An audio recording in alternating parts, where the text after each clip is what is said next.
abandoned car outside Philadelphia brings heartbreak to a family and terror to a community. A young woman is dead, the killer gone. But the marks of his passage remain. South of Chicago, another mystery. A missing boy. A frantic search. Heartbreaking clues. Investigators struggle to find the boy and whoever took him. When victims are young, crime hurts that much more. And when the criminals are repeat offenders, it's a cruel turn of fate.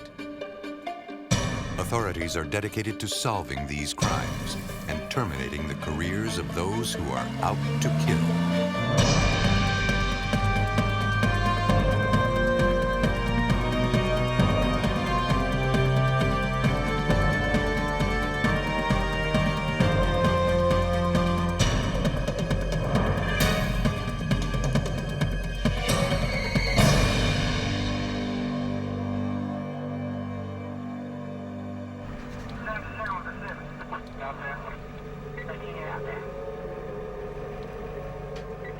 At about 2 a.m. on June 20th, 1996, an off-duty ambulance crewman spotted a car abandoned on the road. It was parked on an exit ramp off Interstate 476, heading west away from Philadelphia. The car was running, and the headlights and radio were on. But no one was inside. The driver radioed 911. The emergency operator took the report, then dispatched 2 nearby troopers to the scene. State Police Lieutenant Lenny Bandy was notified and headed to the highway interchange. When the car was discovered, it was found with its driver's door open, the headlights were on, the radio was playing, and the engine was running. That was unusual to me. It looked like a crime. The State Police Forensic Services Unit, headed by Corporal Alan Stewart, arrived at the scene. Well, there was blood in front of the vehicle, and at that point I knew it was urgent to get everything started as quickly as possible. At the front of the car was a tire iron. Near it, a small pool that appeared to be blood. It was more than just an abandoned vehicle to me at that point. And it was a missing person investigation. It certainly was under suspicious circumstances with the presence of the tire iron and blood in front of the car and the hasty manner in which it appeared the occupant had left.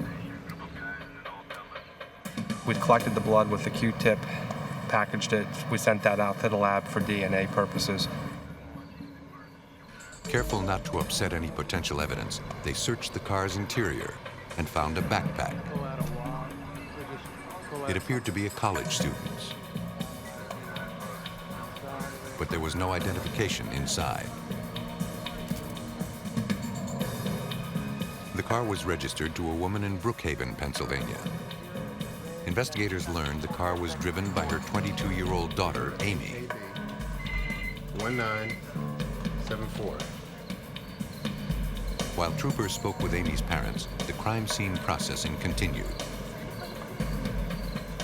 One of the troopers had seen a pair of panties and shoes laying on a hillside. We went back to retrieve the pair of panties and shoes at that location. Amy's mother later identified the shoes as her daughter's. It was looking more and more like a forcible abduction. Next to the clothing, troopers spotted a distinct tire impression, which was photographed. Upon completion of the photographs, then we used dental stone to cast the tire impression. The impression was sent to the crime lab.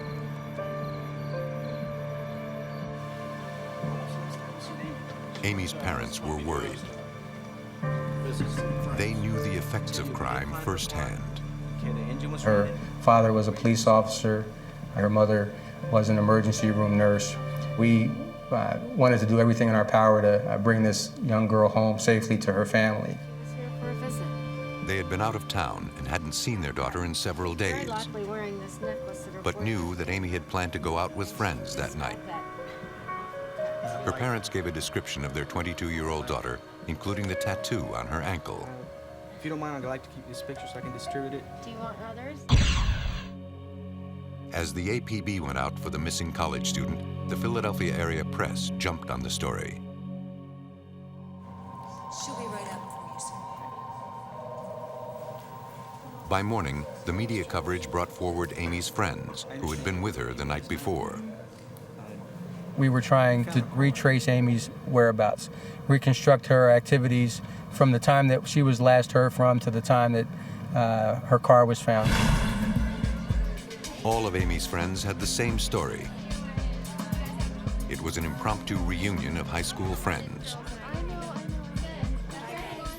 They talked for a few hours, catching up. Friends said when Amy left the bar around 1:30 a.m., she was alone.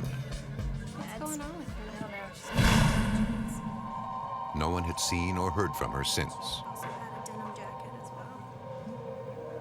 Tell me what happened. At Delaware County's Criminal Investigation Division, Detective Sergeant Greg Seltzer and Detective Charles List were shocked to hear their friend's daughter was missing. I've known Paul for a number of years. I know Amy's mother, so we wanted to do anything we could to help with the investigation. Detective Sergeant Seltzer contacted their superior, who immediately put them on the case. I went to the captain, who was the chief of county detectives, and explained to him that we have a police officer's daughter that's been missing. While search teams looked for Amy, a task force gathered at the state police barracks to plan the intense investigation. We utilized what's known as victimology. We wanted to learn about Amy and her behaviors and the patterns of her conduct. We learned that she was a regular kid. Amy Willard was a star athlete at George Mason University, a responsible student taking summer classes. No ties to anything or anyone dangerous. By 5 p.m., 15 hours had passed with no sign of the missing girl. While we were in the meeting, they received a call from Philadelphia police that they had a body and it matched the description of Amy. Children had discovered the nude body that afternoon in an isolated area of North Philadelphia. It was 25 miles from Amy's car. There was no purse or clothing on or near the body, but everyone knew who it was. That's Amy. The physical characteristics, the size, the height and weight, it was consistent with the description given to us by Amy's family, and most specifically the presence of a tattoo on her right ankle, which was consistent with the tattoo that Amy had. Finding Amy this way was difficult for everyone involved.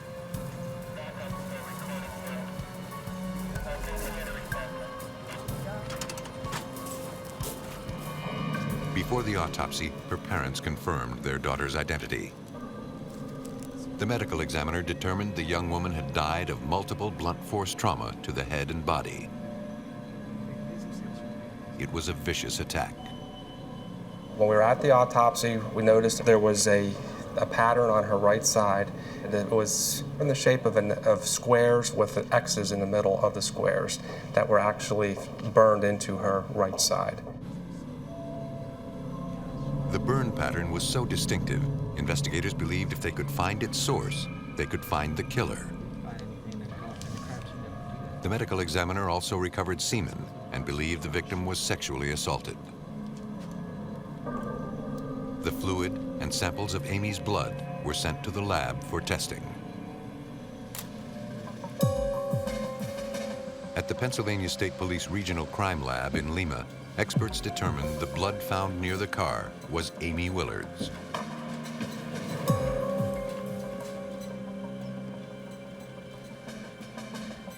The seminal fluid recovered from the victim was also analyzed.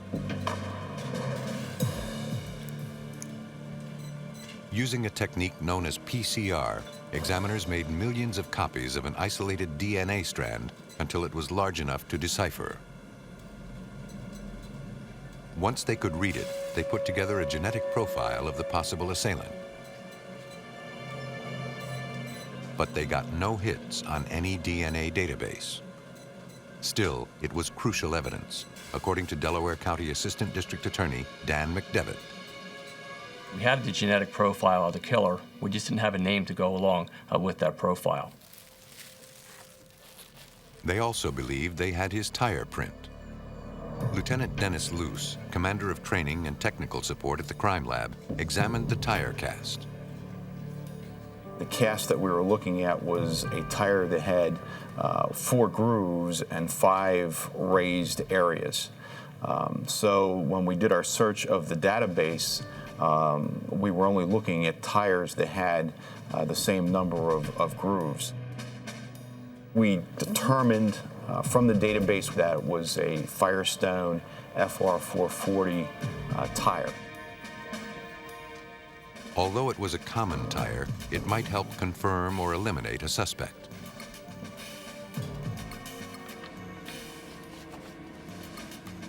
Investigators also needed to examine the burn pattern from the victim's body. We believed if we could find the source of that pattern injury, we could find out who the killer was. From the burn pattern, a pathologist tried to determine the shape and dimensions of the object that made it. Although he couldn't tell us what the object was, he drew a picture of what the object looked like. The investigative team had a great deal of evidence: the burn pattern, the tire track, and the genetic profile of the killer. But they had no idea who he was. Knowing why Amy stopped her car might help identify the killer. I have no idea. Both Mom and Dad assured us the only reason she would stop if a police officer had pulled her over. A police impersonator, a frightening possibility, but a real one. As the first few crucial days of the investigation passed with no solid leads, the law enforcement community grew frustrated. It was a virtual whodunit. It was a needle in a haystack. A vicious killer had stolen the life of this well-loved young woman, the daughter of a cop and a nurse, one of their own. And the investigators of Delaware County would never give up until they found him.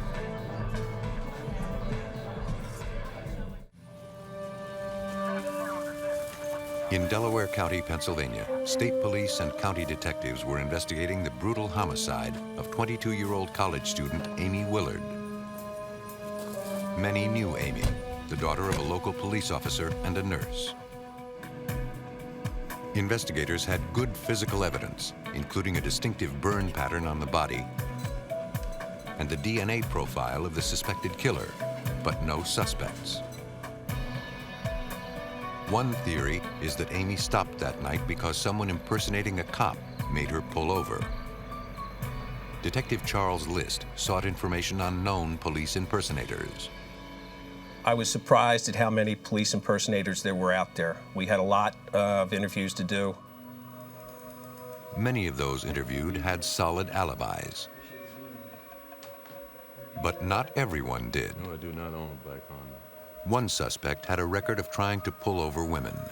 You weren't on Route 1 at the entrance of Route 1? Investigators could not corroborate his alibi for the night Amy was killed,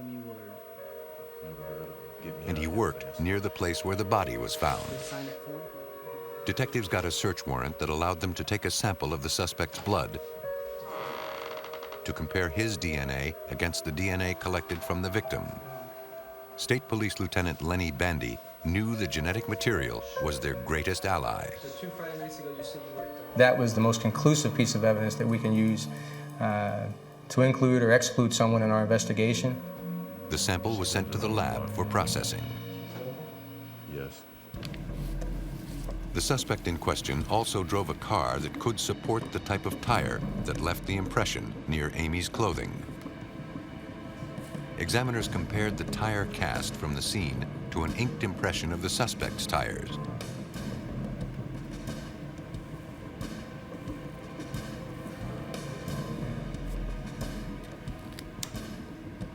But reported no match. DNA experts eventually reported similar results. No match. The suspect was cleared. There were numerous calls, tips that were made by the public. We were overwhelmed early on. Despite checking every lead, they came up with nothing. Months passed. Frustration grew. Detective Charles List and Detective Sergeant Greg Seltzer eliminated every known police impersonator. They had no idea why Amy pulled off the road. Then, late on the night of May 29, 1997, almost a year after Amy Willard's death, 19-year-old nursing student Patty Jordan had just left a nightclub in Philadelphia and was driving home. I noticed that a car was coming behind me with their headlights speeding up behind me. So I just kept my eye on him, and I switched lanes, and then he switched lanes with me, and then I did it again, and so did he, and I sped up, and so did he. I slowed down, and so did he. The daughter of a Philadelphia police officer, Patty knew she needed to find her father. I thought to myself, I was going to the 2nd Police District. That's the police district by my house. And then I would just pull in there and call my dad. Off the interstate, she stopped at a red light. And that's when he just slowly came up from behind me. I could see him, I could see his headlights, and I thought to myself, this guy's gonna hit my car. And that's when he hit my car. And then that's when I was like, oh my God, what is this guy doing? He kept motioning for me to pull over and pull over, just to pull over. I was mad and I was scared. But Patty Jordan was not going to pull over. And I just thought, I'm getting this guy's plate number. I'm gonna tell my dad. Eventually, the man turned and drove away, but not before Patty got the plate. I said it over and over in my head, and as soon as I came home and saw my brother, I ran to the kitchen and wrote it down. Sergeant John Jordan is Patty's father. The murder of Amy Willard had been in the news, so I entered the tag into the National Crime Information Center, NCIC, and it came back to an Arthur Bomar.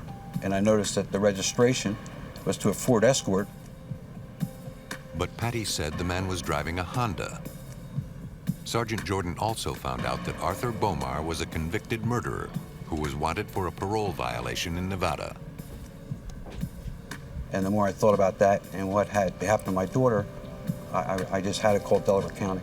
Detective Sergeant Seltzer and his partner, Detective Charlie List, spoke to my daughter. And I could see the look on their face. I'll never forget the look on both their faces as they listened to Patty recount what happened to her. Patty's description of the driver who bumped her matched that of Arthur Bomar. Can you tell us what happened?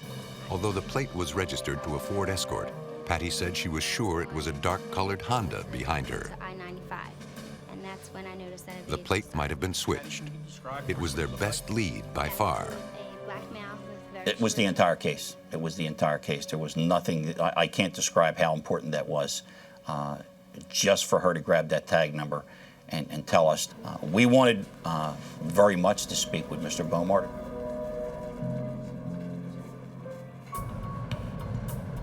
At first, they could not find the parolee. But after such a long and frustrating investigation, the investigators were surprised at how quickly the case took off. We were a year into the investigation and following up every lead we could. Arthur Bomar comes into the picture within 3 days. Arthur Bomar is in custody. Detective Sergeant Seltzer and Detective List went to interview Bomar at the Lower Marion Police Station, where he was being held on burglary charges. Bomar denied knowing anything about Amy Willard and said he had never been to the part of North Philadelphia where her body was found. And you're still saying that you were... He admitted he'd been to the bar Amy went to the night of her murder, but claimed he was not there that night. He was at a birthday party. All right, Mr. Bomar. After speaking with family members, we found that it was a lie, that he wasn't at the birthday party. Securing a search warrant, investigators took samples of Bomar's cheek cells and hair to compare his DNA to the DNA recovered from the victim. The analysis at the busy State Police Crime Lab would take a few days. But because Bomar was in jail on another charge, Assistant District Attorney Dan McDevitt knew they had time. Okay, Charlie. A Montgomery County judge denied Bomar bail. So there was no chance of him being back out on the street before we concluded our investigation. We had a lot of forensic evidence, and we wanted to carefully put all that evidence together because we only get one shot at him in court, and we wanted to make it a good one. Police searched the area near where Bomar was arrested for burglary. Officers found a car with the same plate numbers Patty Jordan had given to her father. The plate was registered to a Ford Escort, but it was on a black Honda, just as Patty described. Technicians later found no evidence in the Honda related to the Amy Willard case. They needed to find that Escort. The case was heating up, but mysteries remained. The missing car, the peculiar burn pattern, and whether or not DNA would clear this suspect. After a year-long search, the investigators of Delaware County hoped they could solve these mysteries and find some degree of justice for a murdered young woman. Near Philadelphia, 22-year-old Amy Willard was abducted, sexually assaulted, and killed, left with a distinct burn pattern on the side of her body. A year later, Pennsylvania investigators had a suspect in custody. Arthur Bomar said he had nothing to do with Amy's death and claimed he wasn't at the bar where Amy was last seen alive.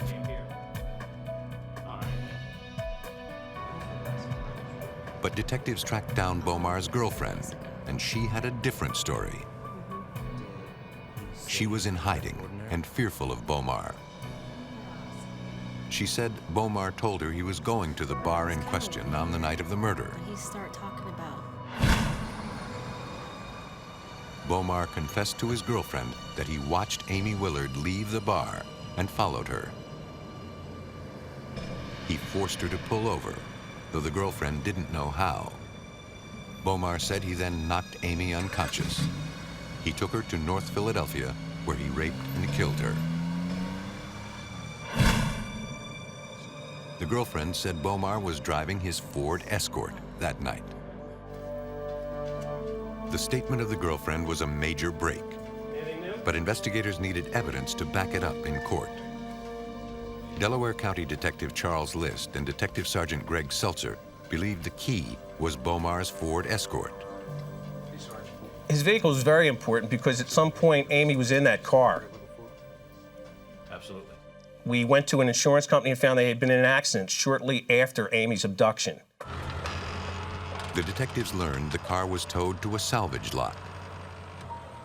We obtained a search warrant. We were hoping to find some type of blood, hair, fiber that would link Amy Willard to Arthur Bomar. When the tow truck lifted the car, investigators were stunned. The oil pan had a familiar pattern. They believed it was the object that burned Amy's body. At the State Police garage, the Forensic Services Unit processed the car. What's that? On the passenger side door panel, they found what appeared to be dried blood. I'll take it down to the lab. They removed the oil pan so it could be compared to photos of the burn pattern on the victim's body. Yeah, that's it.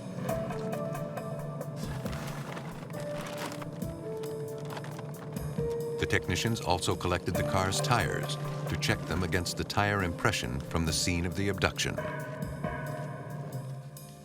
Corporal Alan Stewart was part of the Forensic Services Unit. We sent the oil pan to a pattern expert from the Armed Services, who then in fact did match the oil pan to the pattern that was on Amy's body. Lieutenant Dennis Luce compared the tire cast from the crime scene to the print of a Firestone FR 440 tire from Bomar's car. We were able to determine by comparing the track to the suspect tire that both had the same amount of wear. Sergeant Luce, I finished looking at that tire track that you sent in, that tire you sent in. It's consistent with the track from the crime scene. Serology expert Cecilia Cassiola examined the door panel and found Amy Willard's blood. Finding the victim's blood in the suspect's car puts the victim in the suspect's car. But the most important forensic evidence came with the DNA results. It was a match. Assistant District Attorney Dan McDevitt. The DNA evidence was irrefutable here. There was a 5 billion to 1 chance that Arthur Bomar was not the person who contributed the DNA found during the autopsy. So that obviously was the foundation of our case. In addition, we were able to link the car he drove to the thermal injury on Amy's body. Amy's blood was found behind the door panel in his car. The tires on Arthur Bomar's car left tire track impressions at the abduction scene. It was enough to convince the jury. On October 1st, 1998, Arthur Bomar was convicted of first-degree murder, rape, and kidnapping. He was sentenced to death. Amy's family has fought for the laws to be changed to keep offenders behind bars, but the law did not pass in time to protect an Illinois family.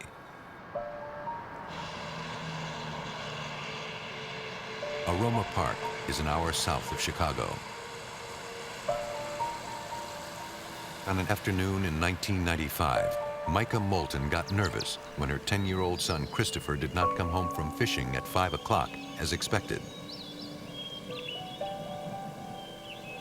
It was not long before she had a feeling something was terribly wrong.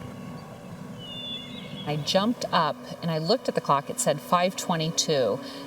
And I knew immediately I needed to go find him. I had to go find him at that moment. Leaving her other kids at the house in case Christopher returned, she went down to the Aroma Park boat ramp on the Kankakee River, where Christopher normally fished. I walked around the area, I called his name, started yelling out for him. After more than an hour of searching, Micah called the Kankakee County Sheriff's Department.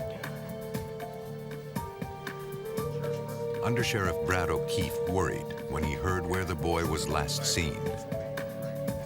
The speed of that river, we have a lot of drownings. A lot of people fall in and disappear in that river, so that makes it dangerous in itself. Rich, not a Aroma Park Boat Club right away. You got a missing 10-year-old. Micah told Deputy Rich Burns about Christopher. She had already checked with all of his friends. No one had seen him since 4:30 at the boat launch. It was very unusual for him to do this, for him not to return home on time. And we knew it was very important to get the ball rolling, to get the search started. He's 10 years old. And I said, well, I'm going to go in the woods and look for him. He said, just wait. He said, hold on. And he made a couple of radio calls, and the next thing I knew, there were search dogs and search teams and the fire department out there. We didn't know if he had fallen into the river or if he had walked off, if he was just lost. Right away, they threw every resource into the search. All the local police agencies sent people. So we had fire departments from Aroma Park and Kankakee. They had the boats in the water doing the search. Once they knew what we were looking for, a lot of the citizens came up and volunteered. They briefed the search parties, describing Christopher, his clothing, his bicycle. The searchers were instructed not to touch anything they found. We don't know what happened at this point. Any evidence should be collected by trained evidence technicians. Anything you find, call Detective Bertrand. We're going to process it and handle it as evidence. Detective Bertrand will come out and collect it. All right? So everybody go They had to line up organize along these woods. and stay organized. We have an assistant in the command center who keeps track of who's where and who's doing what searches.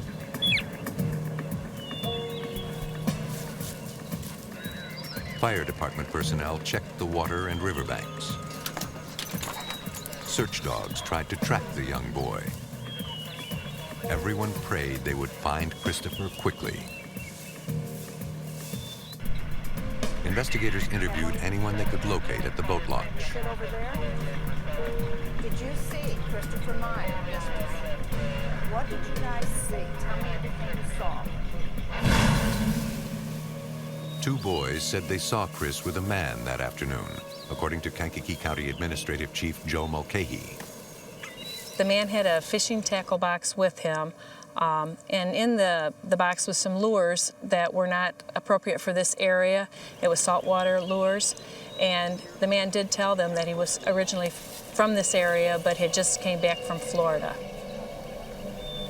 The boys said there was a fillet knife in the box with the lures. They saw Christopher and the man leave the riverbank together. They could give only a vague description. A white male, tall, a mustache. He had like all this neat stuff. And we were concerned that there may be a possible abduction at that point. No one slept. We had detectives in here fielding calls all night.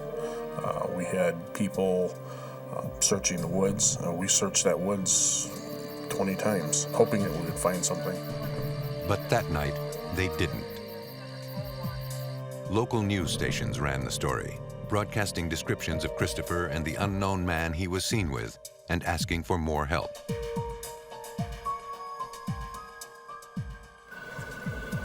At the Sheriff's Emergency Operations Center, deputies and volunteers fielded calls. Many were tips suggesting they look into certain men as possible suspects. Investigators followed up on every tip, while the search continued, firemen dragging the river bottom. More than 18 hours had passed with no sign of Christopher. Then, the next morning, searchers spotted something in the water. A child's sneaker. Micah identified it as Christopher's. We now have a shoe in the water. Chances are better now that he's in the water or something's there, so we've got to intensify the search there. Dive teams searched for any sign of the boy or his bike. It would overhear people talking about, any news, did they find a body? And a couple of times I lost it and said, there's not going to be a body, they're going to bring home Christopher. And I just kept a positive outlook on it, because I couldn't ever let myself think or feel that he wasn't going to come home. Those searching for Christopher would not give up either. That little boy was out there somewhere, and they needed to bring him home. 10-year-old Christopher Meyer was last seen with an unknown man near the Kankakee River in Aroma Park, Illinois. Investigators did not know if Christopher had been abducted or if he fell in the river where they had recovered one of the boy's sneakers. Micah Moulton is Christopher's mother. I felt there would be, everything was going to be okay, or eventually I was going to wake up, that this was just a really bad dream. But it was no dream. I got something here. On the second day, one search team spotted something. Christopher's bicycle. It appeared someone had carried the bike deep into the woods and tried to conceal it, according to Undersheriff Brad O'Keefe. It's that much more critical. We're not searching anymore for a lost child. We're not searching anymore for a drowned child. Now they knew someone had taken Christopher. Several witnesses said they saw Christopher pushing his bike with a white male who had a goatee. They said at one point the man was standing by the open trunk of a gray four-door sedan that had fishing rods in the back window. Just a short. He had a fillet knife in a leather case in his back pocket. Some of the witnesses worked with a police artist to create a composite sketch of the man. Right, yeah. Investigators released the sketch to the media. Once the picture was out, everybody had somebody in mind. So we're getting all kinds of tips and clues on who it might be. Deputies followed up with every caller to the tip line. We took them a composite sketch and asked them to look at it and identify it. Yeah, that's Buzz. One name came up more than any other: Timothy Buss. When was the last time you saw him? Fairly new to the community, Micah Moulton did not know the name. No, we just need to ask him. And I remember somebody coming in and saying, Timothy Buss, oh my God, I can't believe he's out. And they kept going on, and I said, who is, like, Timothy Buss? Who is this Tim Buss? Who is this Timothy Buss? And nobody would tell me. The investigators all knew Buss. In 1981, Timothy Buss had abducted and murdered a 5-year-old girl in nearby Bradley, Illinois. He was found guilty and sentenced to 25 years. But he had been recently paroled. Lieutenant Larry Osenga of the Kankakee City Police Department's Violent Crimes Task Force offered his squad's assistance. They asked around Buss's old neighborhood. The neighbors advised us, yes, he was in the community. Kankakee police learned Buss was now living in Joliet, Illinois, a western suburb of Chicago. Lieutenant Osenga called Joliet Police Department. Joliet agreed to check on Buss's apartment. So Joliet assisted us. We went to where his residence was. He was not there at the time. But the Joliet police sat and waited.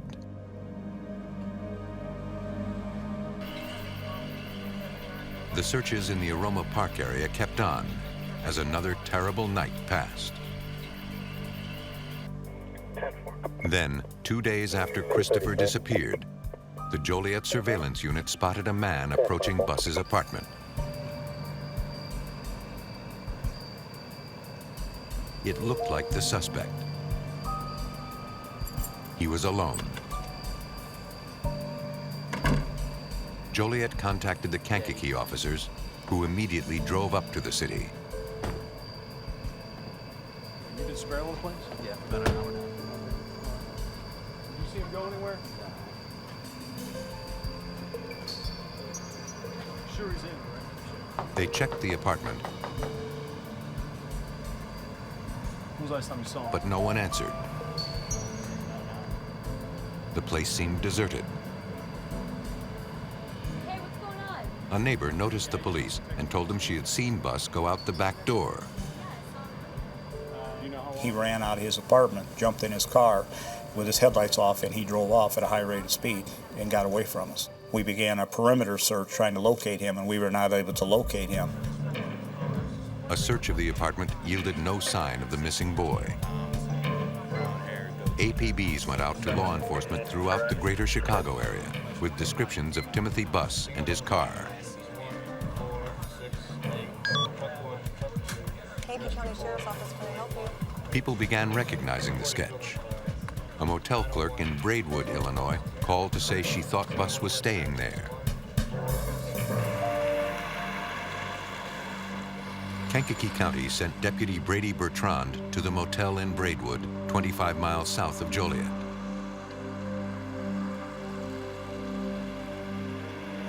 At about 8 o'clock in the morning, Buss come out of the hotel and walked directly over to a dumpster in the parking lot of the hotel. He threw a pair of boots in the dumpster. Deputy Bertrand radioed for assistance. I'm just going to stick with them. Need somebody to come back and put boots on the dumpster. Then he followed the suspect. He initially got on I-55 northbound, which leads into the city of Chicago, but he ended up getting off a short distance later and driving to Wilmington and pulling down by the river and talking to some fishermen down there. Deputy Bertrand waited for backup to arrive.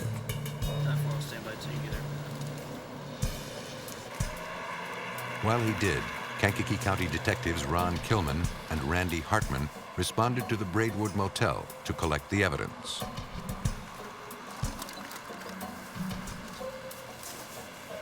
The boots were retrieved. We're not sure what evidence that is going to be connected to, but he apparently put them there for a reason. So we secured them, whether there was possible blood located on them, hairs or fibers. The boots were sent to the lab for analysis.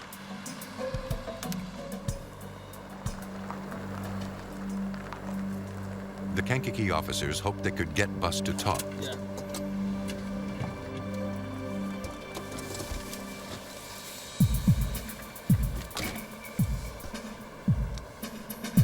He was very antsy and looking around as if he wanted to get away from there, but he had no place to go. Every time something goes wrong, you guys are going to start coming to me. Yeah, we are. At first, the parolee was evasive, not wanting to talk. And we'll get it worked out. But eventually, he agreed to come to the Kankakee County Sheriff's Department for an interview. This ain't right. At the station, Bus denied knowing anything about Christopher Meyer.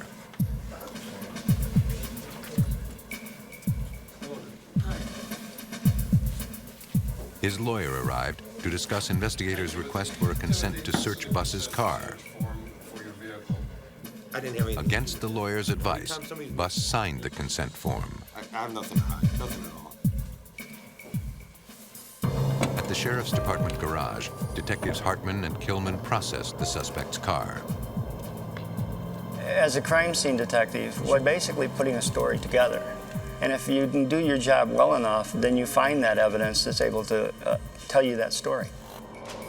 In the trunk, they discovered a car dent puller that appeared to have blood on it.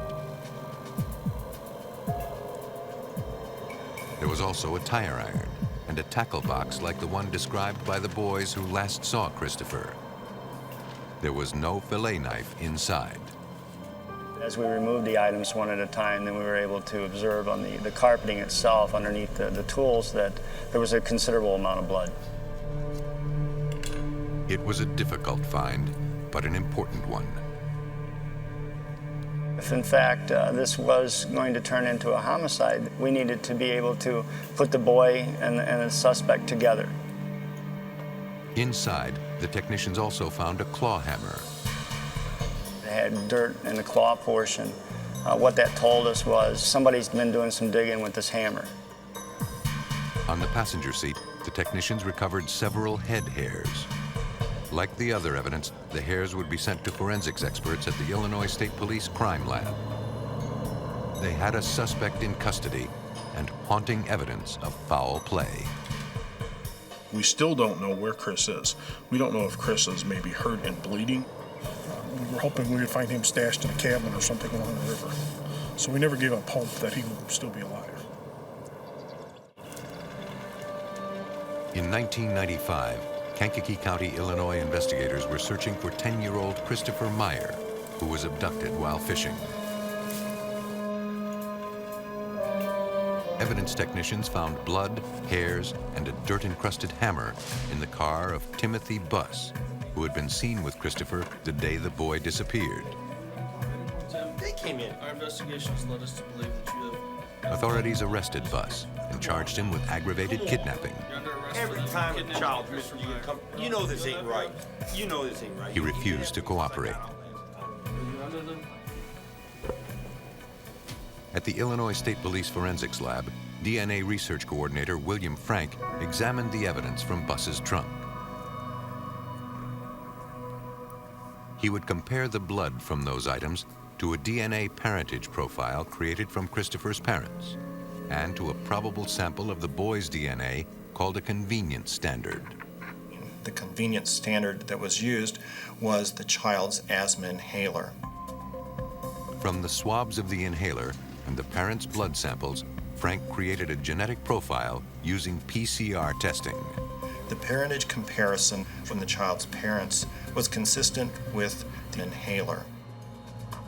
He then checked that profile against the blood from the car. When I compared the profile that was identified in the asthma inhaler to the profile that was identified in the blood stains from the suspect's vehicle, the two profiles matched. They still held out hope that the boy was alive. Kankakee County Sheriff Bernie Thompson. After Timothy Buss was in custody, we were still looking for Christopher, and there was always that hope that we would find him alive. A few days later, a search party that included Sheriff's investigator Kenneth Ponton discovered a pair of boys' briefs and later a fishing pole and part of a T-shirt. We called Investigator Mulcahy and gave her the description of the items and asked her to check with the missing boy's mother, which she did, and the mother was able to identify that these items belonged to her son.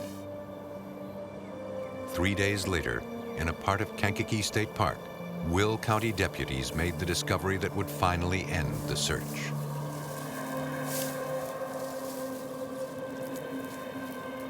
Under a piece of plywood, partially buried, was the body of a small boy. He had been stabbed more than 50 times with a thin knife. It was Christopher.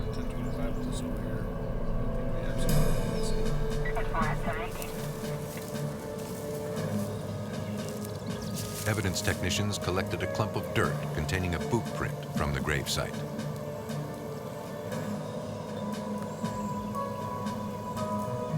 They also collected samples of the soil in the area. Hair and fiber expert Ralph Meyer compared the hairs found in Timothy Buss's car to Christopher's using a comparison microscope. We're looking at the general appearance, the length, the distribution of the pigmentation, the fusi throughout the shaft, ovoid bodies. The hairs were microscopically consistent in every regard. Geologist Ken Knight examined the soil samples taken from the gravesite and the soil found on the claw hammer.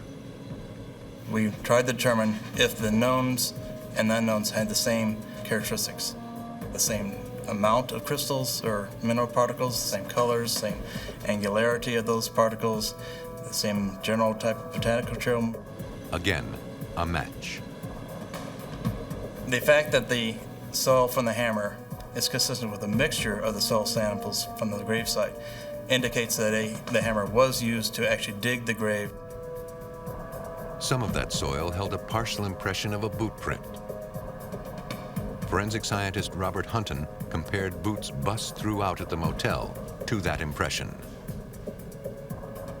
I made a cast of that particular portion of the boot that had a similar pattern to the piece of soil. I compared those side by side. I was able to say that that impression could have been made by that portion, that small area of the right boot. Investigators hoped more definitive proof would come from the DNA lab. William Frank checked samples from the victim's femur against the evidence he already had. The genetic profile for the femur bone matches the genetic marker profile identified for the child's inhaler and also matches the bloodstains identified in the trunk from the suspect's car. The forensic evidence proved that Timothy Buss abducted Christopher Meyer. He assaulted the boy, stabbed him repeatedly, then buried him in the woods. Buss was found guilty of kidnapping and murder and was sentenced to death. That sentence was commuted to life in January 2003, but this time there will be no chance of parole. Christopher's mother, Micah Moulton. The anger and the sadness and the grief and all was so overwhelming, but I knew I could use it in a positive way to make a difference. I want laws changed. I helped in lobbying for the No Second Chances for Murderers, Rapists, and Child Molesters law, also known as Amy's Law. That law, named for murdered college student Amy Willard, seeks to prevent the most violent criminals from being released on parole. It was passed by the U.S. Congress in 2000.